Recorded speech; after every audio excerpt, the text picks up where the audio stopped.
Honneur à toi, Majesté. Honneur à toi, Jésus. Honneur à toi, notre Dieu. Louange à toi, le Maître de toutes choses. Honneur à toi qui règne à jamais. Il y a, Seigneur, personne qui peut te ressembler, ô Dieu, en puissance, en gloire, en sagesse. Tu es le seul, l'unique, le véritable Dieu, puissant dans ses œuvres, le Dieu rempli d'une intelligence comme aucun homme ne pourrait connaître les degrés, Seigneur. Lorsqu'on s'approche, Seigneur, de tes œuvres, ô Dieu, on ne peut que voir l'intelligence, Seigneur, que tu as, ô Éternel. Nous voulons te célébrer et célébrer les œuvres, Seigneur, ô Dieu de ta main. Nous voulons, ô Dieu de gloire, être reconnaissants par le Seigneur Jésus, notre Sauveur. Lui qui nous a fait grâce, Seigneur, de pouvoir, ô Dieu de gloire, s'approcher du Père. Aujourd'hui, si nous disons notre Père, c'est parce que il y a eu le Seigneur Jésus qui nous a montré qu'il s'appelait aussi notre Père. Alléluia. Que le nom de Dieu soit béni, soit loué. Seigneur, merci pour ces moments, oh Dieu. Parle à nos cœurs, parle-nous encore. Dans le nom puissant de Jésus-Christ, nous disons Amen. Alléluia. Oh, je vous bénis. Je suis très contente de pouvoir partager encore ces moments avec vous. Nous sommes vendredi et la journée de vendredi, c'est notre journée, c'est notre culte où nous déversons nos cœurs. Nous n'allons pas changer nos habitudes parce que nous sommes confinés. Mais ce qui est bien avec le Seigneur, c'est que de toutes parts, de tous côtés, là où les enfants de Dieu sont, des cœurs se lèvent et se connectent à notre Dieu. Et j'aime dire que le Saint-Esprit est pour nous plus que même la 5G, parce qu'il nous connecte de partout et il fait que chacun, là où il est, puisse se connecter à sa voix. Et nous nous connectons ce soir à la voix de Dieu. En tout cas, je vous salue, vous me manquez énormément. J'espère qu'on va se retrouver très vite par la grâce de Dieu. Alors, sans plus tarder, nous allons prendre nos Bibles dans le livre de Genèse, Genèse 32. C'est une histoire que nous aimons, que nous connaissons. La Bible dit ceci: Jacob demeura seul. Excusez-moi le verset 24. Jacob demeura seul. Alors un homme lutta avec lui jusqu'au lever de l'aurore. Voyant qu'il ne pouvait le vaincre, cet homme le frappa à l'emboîture de la hanche, et l'emboîture de la hanche de Jacob se démit pendant qu'il luttait avec lui. Il dit: Laisse-moi aller, car l'aurore se lève. Et Jacob répondit: Je ne te laisserai point aller, que tu ne m'aies béni. Il dit: Quel est ton nom? Il répondit: Jacob. Il dit encore: Ton nom ne sera plus Jacob, mais tu seras appelé Israël, car tu as lutté avec Dieu et avec les hommes, et tu as été vainqueur. Waouh! C'est une parole merveilleuse. Par la grâce de Dieu, nous avons commencé un thème, les plans cachés, depuis quelques semaines. Et chaque jour, le Seigneur nous fait grâce d'évoluer. Et nous comptons sur la grâce de Dieu que le Seigneur, par sa miséricorde, continue à nous éclairer encore dans ce thème. Par la grâce de Dieu, ce soir, nous allons voir d'autres aspects de ce thème. Ce que nous pouvons avoir comme force, comme richesse dans les plans cachés. La Bible nous parle de Jacob. Alors, je vous fais l'image de ce qui se passe. Ce qui se passe, c'est que Jacob est en train de vivre une situation très difficile. Une situation qui lui traumatise. Pourquoi? Parce que en usurpant l'identité de son frère, il ne savait pas qu'un jour il allait encore confronter ce frère. Et ce qui se passe, c'est que au retour de la maison de son père, quand il retourne chez lui, il se rend compte qu'il avait laissé un problème non réglé. Et il sait que ce problème, dans le temps, a grandi et domine maintenant à sa vie et lui fait peur. Donc il y avait une situation, une image qui se présentait à lui et cette image le traumatisait dans son fort intérieur. Qu'est-ce qui se passe quand il s'approche de plus en plus de la maison de son père? La peur l'envahit et quand il marche, il sait qu'à tout moment sa vie est risquée parce qu'il savait que son frère voulait se venger. Et même le but qu'il avait fui, c'était il fouillait la colère de son frère.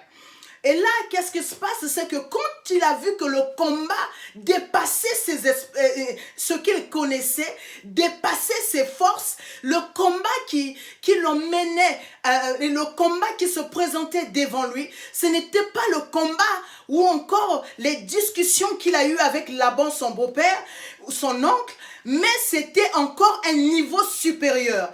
Quand il a vu qu'avec Jacob, avec Laban, il a eu à combattre avec une sagesse et avec les visions qu'il a reçues de la part de Dieu. Souvenez-vous de l'histoire, quand il a changé des brebis marquetées et achetées. Mais là, face à son frère, il lui fallait combattre autrement.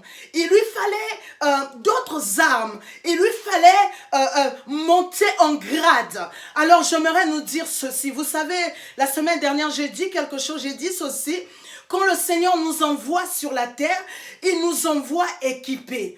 Il nous envoie avec des solutions déjà tracées. Il a mis au-dedans de nous des solutions. Il a mis au-dedans de nous tout ce que nous avons comme force. Il y a quelque temps, mon pasteur me disait une parole qu'il y a eu une situation qui était arrivée dans la vie. Et lors de cette situation, nous, tes proches, on se disait, comment elle aurait le cœur de supporter cette situation? Et j'ai aimé sa réponse. Par la suite, il dit, mais je sais que le Seigneur avait déjà préparé ton cœur pour vivre de telles situations. Alors j'ai compris une chose encore qui m'a poussé encore à me baser sur ce que je suis en train de dire. Chacun de nous, le jour où nous sommes venus sur la terre, nous sommes venus avec un cœur déjà bien préparé à franchir des situations difficiles. Nous avons eu un cœur déjà bien disposé à vivre des trahisons. J'aimerais dire que parfois on dit que la situation me dépasse. Le problème, je ne le contrôle pas. Mais souvent nous oublions que notre cœur a été préparé pour. Notre cœur a été déjà bien préparé pour traverser ces moments. Alors ça, ce que j'aimerais dire, c'est que nous, enfants de Dieu, il faut que chaque jour de notre vie, que nous cherchons Dieu. Nous cherchons Dieu, pourquoi? Pour connaître les capacités qu'il a mis au-dedans de nous. Donc c'était juste pour illustrer, pour dire que chacun de nous a reçu de la part du Seigneur des dons. Il a reçu de la part du Seigneur des capacités, des potentiels qui l'emmènent à vaincre des situations, qui l'emmènent à réussir des challenges de sa vie. Donc, en d'autres termes, tout ce qui t'arrive, les solutions, tu les as en toi. Je répète, tout ce qui t'arrive, les solutions, tu les as en toi. Les solutions ne sont pas ailleurs. L'autre pourra être pour toi juste un détecteur qui te poussera à allumer peut-être la lumière pour que tu saches ce que tu as. D'autres pour nous sont les interlocuteurs.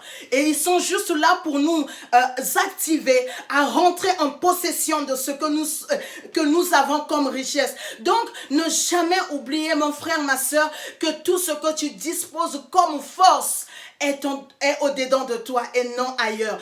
Tout ce que tu as comme capacité, tu les as au-dedans de toi. Dieu n'est pas la police, comme j'ai dit la semaine dernière, pour venir en retard. Dieu a mis. Regardez quelque chose. La Bible dit, depuis le jour où Samson a révélé ses secrets, les secrets de ses tresses, Dieu, par la grâce, le Seigneur Jésus, il a mis au-dedans de nous, cacher les choses, de sorte que personne ne pourra couper couper, détruire. C'est-à-dire que ce que nous portons n'est pas comme les cheveux de Samson qui pouvaient être coupés à chaque moment et voler le secret de sa force, mais ce que nous portons comme capacité, comme force est enfoui à l'intérieur de nous. Là n'est pas mon message, là n'est pas la pensée que j'ai, mais j'ai voulu juste nous ramener à comprendre que le fait que Jacob demeura seul dans la prière, c'était pour chercher ce qu'il disposait comme force.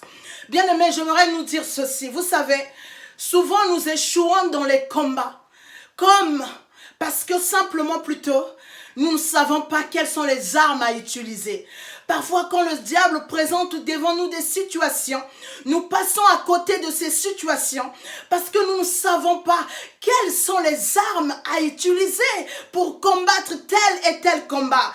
Mais le problème, c'est que quelqu'un qui a une trousseau de clés, mais s'il ne sait pas quelle est la clé qui lui permet d'ouvrir telle porte, la personne passera à côté. Et c'est ça notre problème. Souvent, nous avons les clés, nous avons tout avec nous, mais nous ne savons pas utiliser la clé. La Bible dit ce jour-là, Jacob demeura seul. Et quand il demeura seul, parce qu'il y avait une image qui était devant lui, il ne voulait pas voir l'image, il voulait voir le plan caché de l'image. Et pour arriver au plan caché de l'image, qu'est-ce qu'il fallait faire?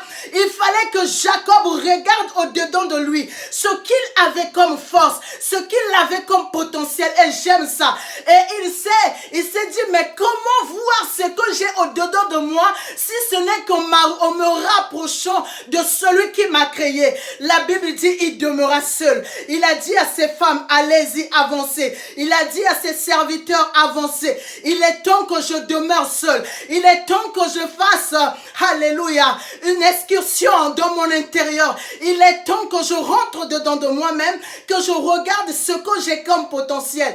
Et quand il a commencé à chercher en Dieu les forces qu'il avait, la Bible dit qu'il y a eu un homme qui lutta avec lui. Ce que j'aime, c'est que quand l'ange est venu lutter avec Jacob la nuit, la dernière parole de l'ange m'intéresse. La Bible dit, l'ange lui dit, tu t'appelleras Israël. Tu t'appelleras Israël. Ça veut dire quoi? En Jacob, il y avait deux natures. En Jacob, il y avait deux natures. Donc, dans chaque combat de sa vie, il fallait sortir une nature et c'était à la nature de combattre la situation. Mais dans certains combats, ce n'est pas à la nature de la chair de combattre, mais c'est à une autre nature. Vous voyez, l'ange lui dit, quel est ton nom? Il répondit, Jacob. Mais l'ange lui dit, mais tu ne t'appelleras pas Jacob. Pour lui dire quoi? C'est que dans certains combats, ce n'est pas à ton corps et à ta chair de se présenter dans le combat, mais c'est plutôt à ton esprit de se présenter dans le combat. Souvenez-vous de ce que Paul a dit dans le livre de Ephésiens 6, le verset 12. Nous n'avons pas à lutter contre la chair et le sang. Nous n'avons pas à lutter contre quoi? Contre la chair et le sang. Pourquoi? Parce que l'homme ayant deux natures, donc le combat, il faut le voir dans les natures. Alléluia. Ça veut dire que quand le combat se présente devant moi, quelle est la nature de ma personne qui va combattre le combat? Ce que tu dois savoir, c'est que tu es un homme au physique et tu es aussi un homme spirituel. Il faut que dans ta vie, que tu saches, quand une situation se présente devant toi, quelle est la partie de ta personne qui va combattre le combat. Vous voyez, devant Laban, Jacob a combattu autant qu'homme. Il est parti dans l'intelligence de l'homme. Il est parti dans les stratégies de l'homme. Mais quand il s'agit de se présenter devant Esaü, qu'est-ce qu'il a fait? Il a demeuré seul. Et l'ange l'a aidé à se transfigurer. L'ange l'a aidé à changer sa nature. En changeant sa nature, qu'est-ce qui s'est passé? C'est que quand il se présentait devant son frère, ce n'était plus l'usurpateur d'identité. Ce n'était plus celui qui avait changé, qui avait la voix de Jacob et la peau d'Esaü. J'aimerais nous dire ceci, bien-aimés. Souvent nous échouons, c'est parce que nous ne savons pas la transfiguration. Nous ne faisons pas sortir notre nature cachée.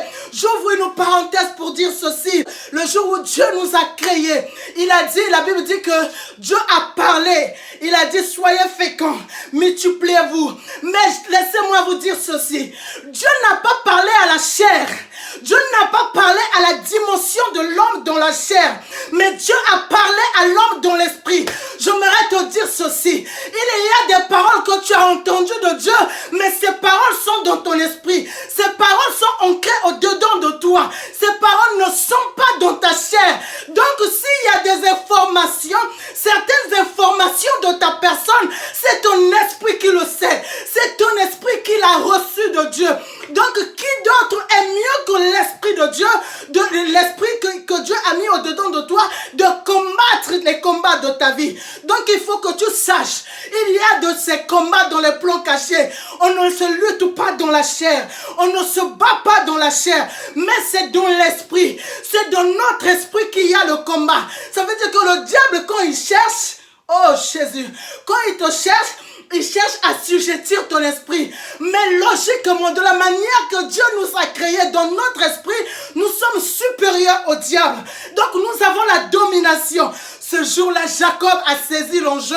Et quand il se présente devant Esaü, Esaü a tout oublié.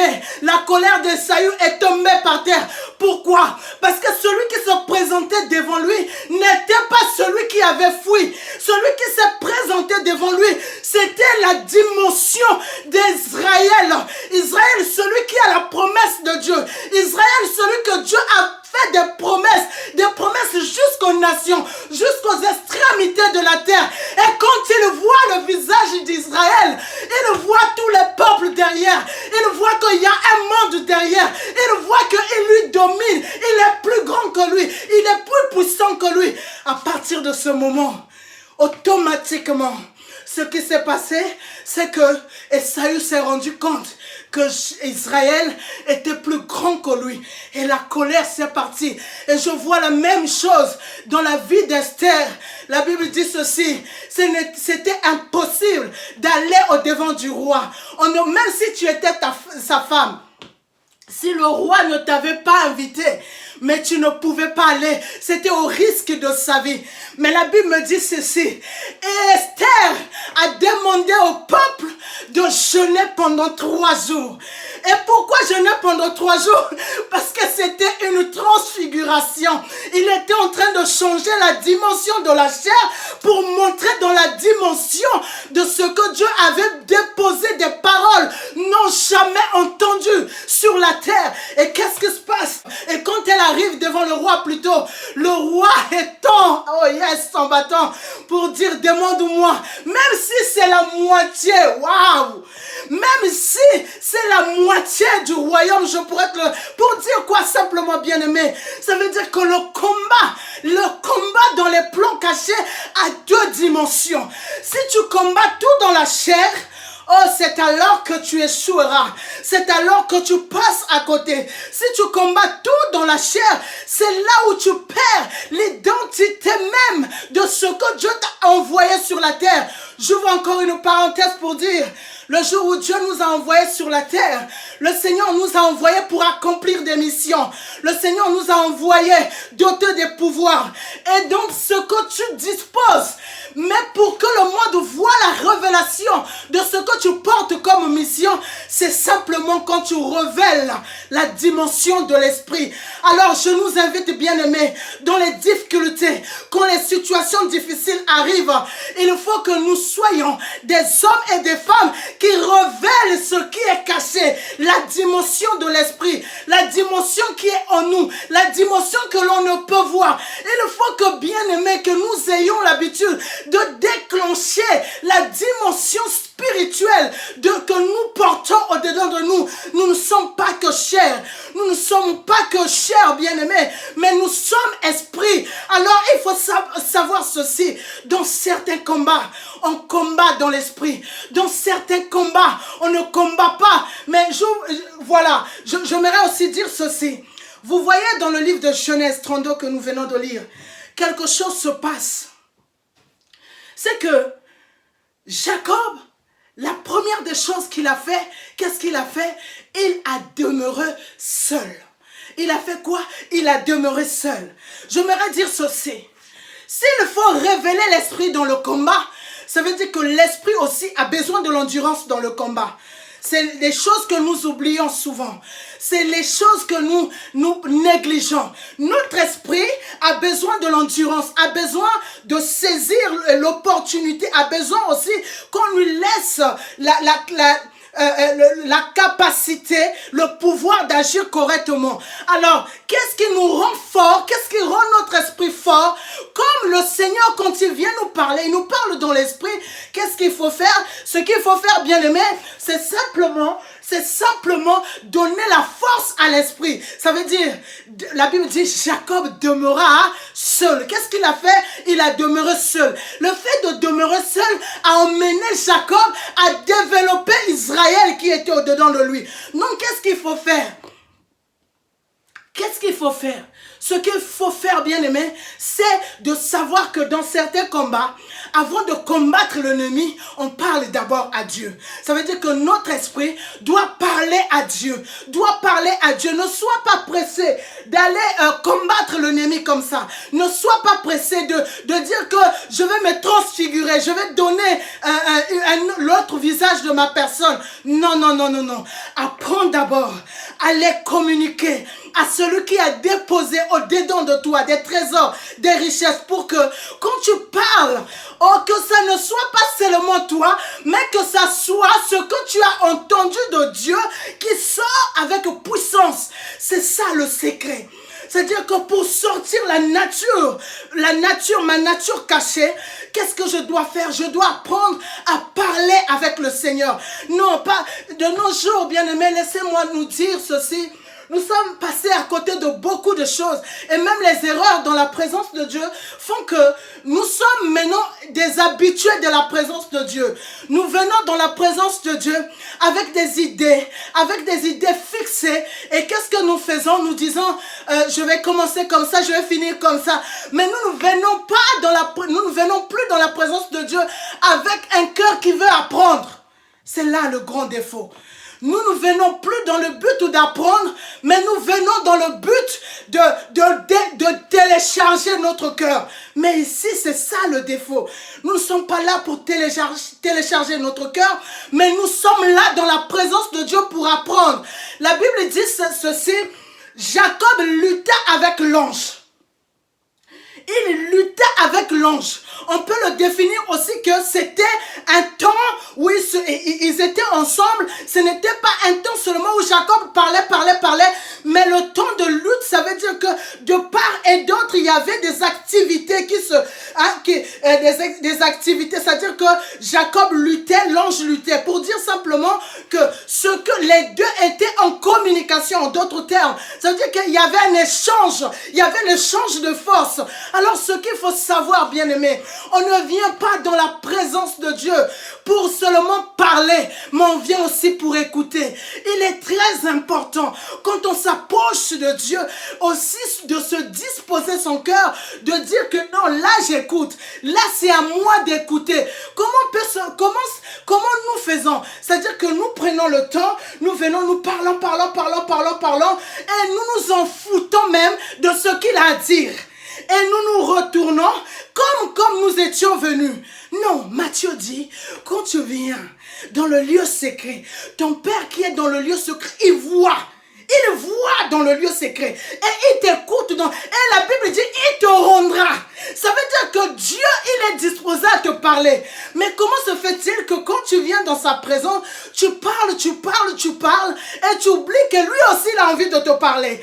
Et comme tu ne lui laisses pas le temps de parler, tu retournes bredouille comme tu étais venu. C'est là notre défaut. Alors ce que nous devons apprendre, c'est que quand les combats deviennent difficiles, il se peut que tu rentres dans la présence de Dieu, tu dis Seigneur, parle-moi, et tu t'arrêtes là, tu te laisses aller dans sa présence, tu te laisses conduire, tu enlèves de ton esprit des idées, tu enlèves de ton esprit des pensées, tu te laisses conduire simplement, tu te dis parle-moi, oh Seigneur, je ne quitte pas ces lieux sans que tu m'aies parlé, parle-moi, c'est-à-dire apprenez à exploiter la voix, l'écoute du Seigneur. Celui qui n'écoute pas Dieu ne peut pas savoir quelle est l'arme à utiliser. Parce que dans tous les combats, il y a une arme à utiliser. selon toi et tu échoueras toujours. Je nous invite, bien-aimés, à être des hommes, des femmes qui cherchent l'écoute de la voix du Seigneur. Vous savez pourquoi au jour d'aujourd'hui, nous pouvons rester 20 ans, 50 ans de foi sans une transfiguration, plutôt une réelle repentance, parce que nous n'écoutons pas Dieu. Nous parlons, croyons que nous avons la science infuse, mais nous oublions d'écouter Dieu. Et quand nous n'écoutons pas Dieu, nous ne pouvons pas écouter aussi ce qu'il nous demande, le changement qu'il nous demande de faire au-dedans de nous. Alors, nous sommes là, nous restons les mêmes parce que nous n'avons pas l'écoute. C'est pourquoi tu vois qu'il y a des chrétiens, on ne sent pas que Jésus est passé par là. Pourquoi? Parce qu'ils n'ont pas d'écoute. Eux, ce sont seulement des beaux parleurs. Ils viennent là avec des versets. C'était le problème des pharisiens. Le problème des pharisiens, c'était qu'ils se mettaient là à parler, à réciter les écrits. Mais le fond, leur intérieur, ils ne connaissaient pas le son de la voix de Dieu. Ce que j'aimerais dire, c'est que la nature que tu as en toi, cette nature a été créée premièrement pour écouter. Ça veut dire que le jour où Dieu a créé ton esprit, la première chose que Dieu a commencé à faire à l'esprit, c'était de parler. Il disait, sois fécond. Ça veut dire que la première nature que Dieu a développée en l'homme, c'était l'écoute. Tu ne peux pas aller loin avec le Seigneur si tu ne l'écoutes pas. Tu ne peux pas faire des grandes choses avec le Seigneur si tu ne l'écoutes pas. La grandeur d'un homme de Dieu, c'est dans l'écoute qu'il a du Seigneur. Même quand le Seigneur parle dans une douceur, il sait reconnaître la voix de Dieu. Même quand le Seigneur parle par des actes, des choses qu'il dispose devant lui, il arrive à détecter. Au risque de me répéter, j'aimerais nous dire ceci. Nous étions créés, premièrement, notre esprit a été créé pour écouter et non pour parler. Ça veut dire que la force de ton esprit est dans ce que tu écoutes. Ce que tu écoutes t'emmènera à agir. Quand tu écoutes, tu enregistres cela et par la suite, tu pourras reproduire ce que tu as écouté. L'esprit de l'homme a reçu d'abord l'écoute. Sois ceci, sois fécond, multiplie-toi. Il a reçu l'écoute. Et quand il a reçu, regardez l'homme Adam. Dieu a dit à Adam d'appeler les animaux, de donner nom. C'est-à-dire Dieu lui a parlé d'abord. Et comme vous allez voir, quand Dieu s'est présenté à Moïse, qu'est-ce qu'il a fait? Il a commencé d'abord à parler. Et j'aimerais dire ceci. À chaque fois que Dieu rencontre une personne, Dieu commence d'abord par travailler son écoute, par travailler l'écoute. Et c'est quoi le défaut? C'est que le diable, quand il est venu, il a commencé aussi par l'écoute. Parce qu'il savait, il connaissait un peu les habitudes de Dieu. En connaissant les habitudes de Dieu, qu'est-ce qu'il fait? Il a voulu faire comme Dieu. Dieu a-t-il réellement dit? Mais la différence, c'était que quand Dieu parlait à l'esprit, il n'y avait pas de doute. Il disait, tu es ceci, tu es cela, tu es ceci. Mais le diable, quand il vient avec des paroles mielleuses, avec des paroles trompeuses. Pourquoi? Pour essayer de faire plaisir à l'écoute de l'homme. C'est là le grand danger. Le grand danger, c'est que la nature de la chair te donnera aussi les choses à écouter. Mais à toi de comprendre que la grandeur de ta vie, c'est d'abord premièrement dans l'écoute de ce que Dieu te dit et non dans l'écoute de ce que la chair dit. C'est-à-dire qu'il faut que dans les deux natures de ta personne, tu arrives à comprendre une chose. Tu arrives à comprendre que l'écoute que j'ai, c'est d'abord l'écoute de la voix de Dieu et non l'écoute de ma chair. C'est comme ça qu'on arrive à vaincre dans les plans cachés. C'est comme ça qu'on arrive à dominer dans les plans cachés. On ne se réveille pas plutôt dans les plans cachés comme on veut, mais on se révèle avec des principes. On combat avec des principes.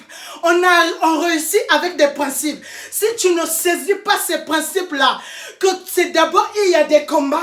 Quand tu vois comme ça, quand tu perçois m'asseoir dans l'esprit que dans ce combat-là, vous savez, ce qui a mené Jacob à demeurer seul, c'était la perception. C'est-à-dire qu'il a perçu dans son esprit. Il a dit que dans ce combat, si je vais tel que je suis, on va me vaincre. Ça veut dire qu'il faut que l'homme de Dieu ou la femme de Dieu que tu es, tu arrives à détecter quelle est la force du combat qui se présente devant toi. Est-ce que c'est l'enjeu spirituel ou si c'est l'enjeu charnel, naturel, physique qui est mis en avant? C'est-à-dire que par la perception de l'esprit, tu arrives à décoder quelle est la révélation de ta personne qui va combattre le combat. Écoutez, laissez-moi nous dire ceci. L'avantage, c'est que nous avons deux natures. Le diable n'a pas les deux natures. Nous avons deux natures parce que nous avons la chair et nous avons l'esprit. Nous avons le droit légal d'être dans un corps. Le diable n'a pas le droit légal. Ça veut dire que quand une situation arrive, il te faut percevoir dans l'esprit. Il te faut voir dans l'esprit quelle est la personne de tes deux soldats qui va aller rentrer. Oh, j'aime ce que Élisée pouvait voir. Géasi, il était en peur, en panique quand il a vu l'armée des Syriens. Et j'aime ce que l'homme de Dieu Élisée a dit. Ceux qui sont avec nous sont beaucoup plus nombreux. Et jusqu'à lorsqu'il a prié plutôt sur les yeux d'Égaï, Égaï a constaté que ceux qui étaient avec eux étaient plus nombreux. Pour dire quoi? Ça veut dire qu'il faut que tu aies les yeux de voir quelle est la partie qui domine dans le combat. Il est très important de savoir qui domine, qui a l'avantage du match. Est-ce que c'est un de chaque côté ou encore c'est nous qui avons l'avantage? Et Élisée pouvait voir. Et quand même les Syriens, là où ils étaient dans leur palais, ils étaient en train de faire leur programme sur Israël, Élisée pouvait voir. Pourquoi?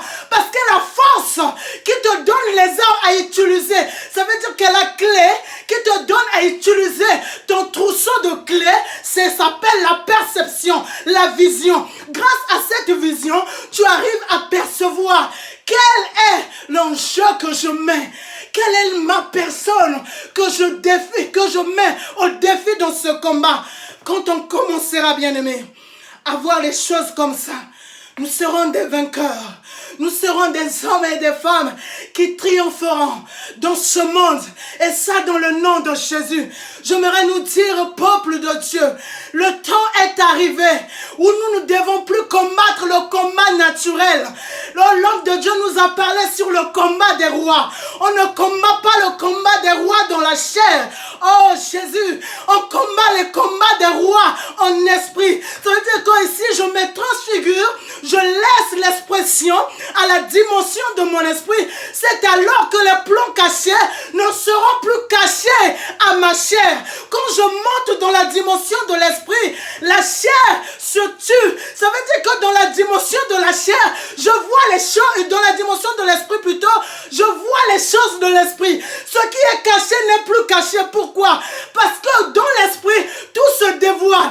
Et de plus, nous avons l'esprit du Dieu très haut et nous avons l'avantage, bien-aimé, apprends à percevoir, dans l'esprit, à être une personne tellement imbibée de Dieu, une personne tellement ancrée en Dieu, une personne qui dépend totalement à Dieu, pour que tes yeux ne voient pas seulement les choses qui se présentent à toi, mais que tes yeux voient ce qui est caché.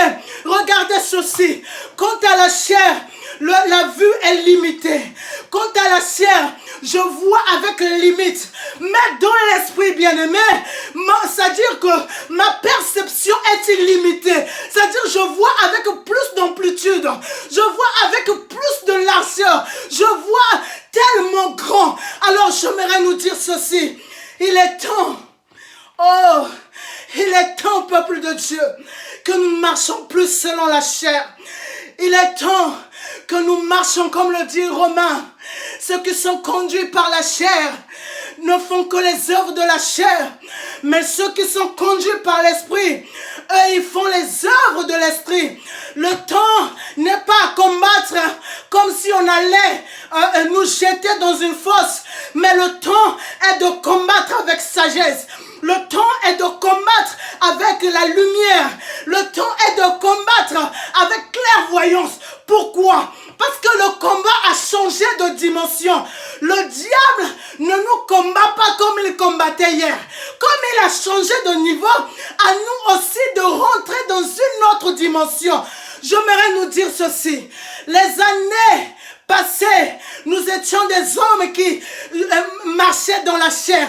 Mais j'aimerais nous inviter à rentrer dans une dimension où on nous voit dans la chair, mais en même temps on nous voit dans l'esprit. C'est-à-dire que les deux natures, on ne sait même plus quelle est la nature. C'est-à-dire que l'esprit prend plus d'ampleur sur la chair.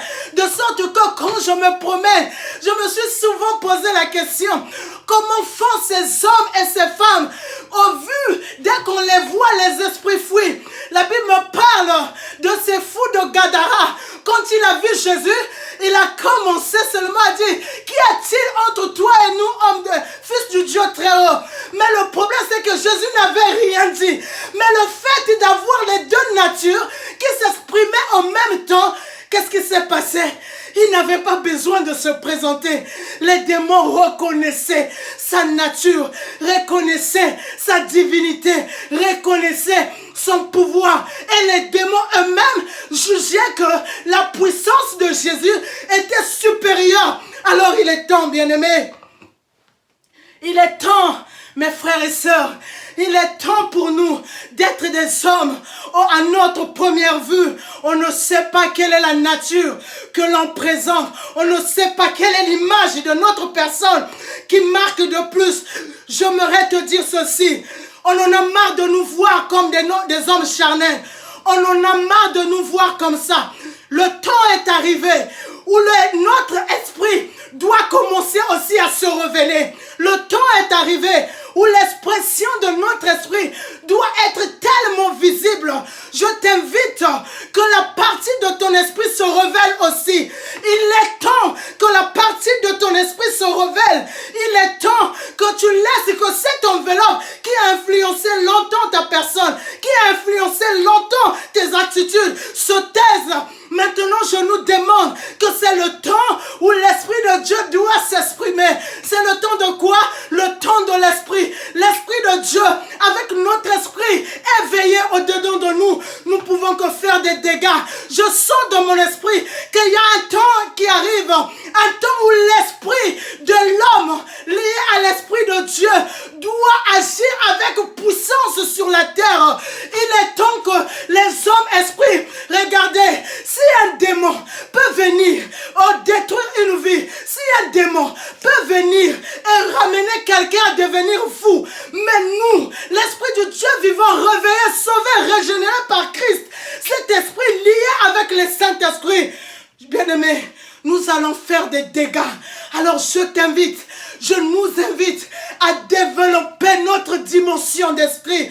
Parce que même quand l'esprit vient nous parler, l'esprit parle dans notre esprit. Oui, afin que notre esprit télécharge ensuite la pensée de Dieu. Mais là, il est temps que l'esprit reprenne sa place initiale. Pourquoi? Pour que nous ne soyons plus les hommes ordinaires. Oh Jésus, pour que nous ne soyons plus dans les plans cachés de l'ennemi. Au contraire, ça sera à nous de fabriquer des plans cachés pour détruire l'ennemi.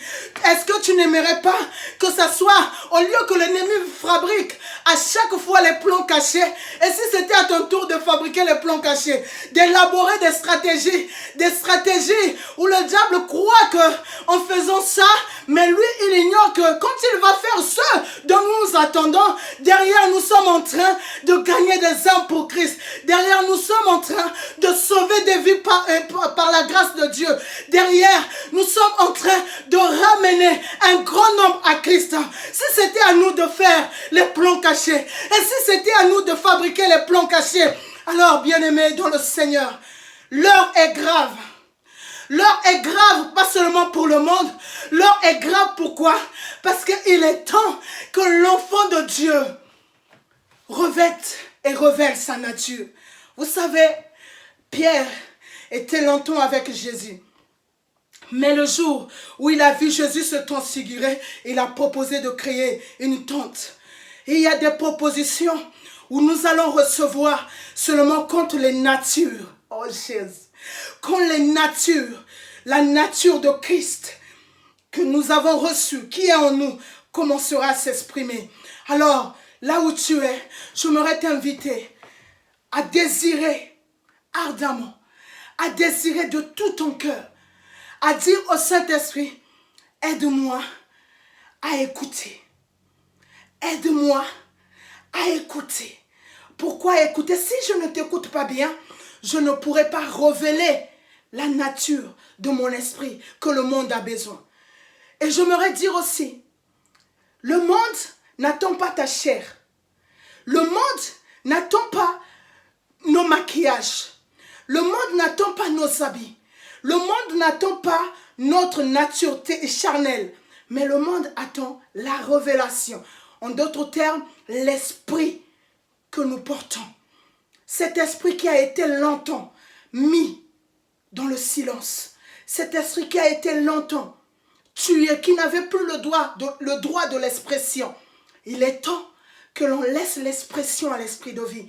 Il est temps que le Saint-Esprit prenne le contrôle de notre esprit pour être des fabricateurs des plans cachés. Alors je t'invite, s'il te plaît, à considérer ce moment, à se joindre avec moi dans la prière. Nous allons prier. Tu vas dire avec moi, Seigneur, aide-moi à écouter. Dans le lieu secret, à chaque fois que je viens, aide-moi à écouter le son de ta voix. Dis encore avec moi, Seigneur, s'il te plaît, apprends-moi à laisser l'expression à mon esprit. Apprends-moi à révéler plus mon esprit que ma chair. Apprends-moi à percevoir pour comprendre comment faire et comment agir. Apprends-moi, Seigneur, à fabriquer des plans cachés qui mettront fin aux œuvres de ténèbres. Seigneur, notre Dieu, notre Roi, honneur, gloire à toi, notre Père, parce que c'est toi qui nous as parlé, j'en suis sûre. Quant à moi, Seigneur, je sais que, Seigneur, il n'y a que toi qui pouvais parler.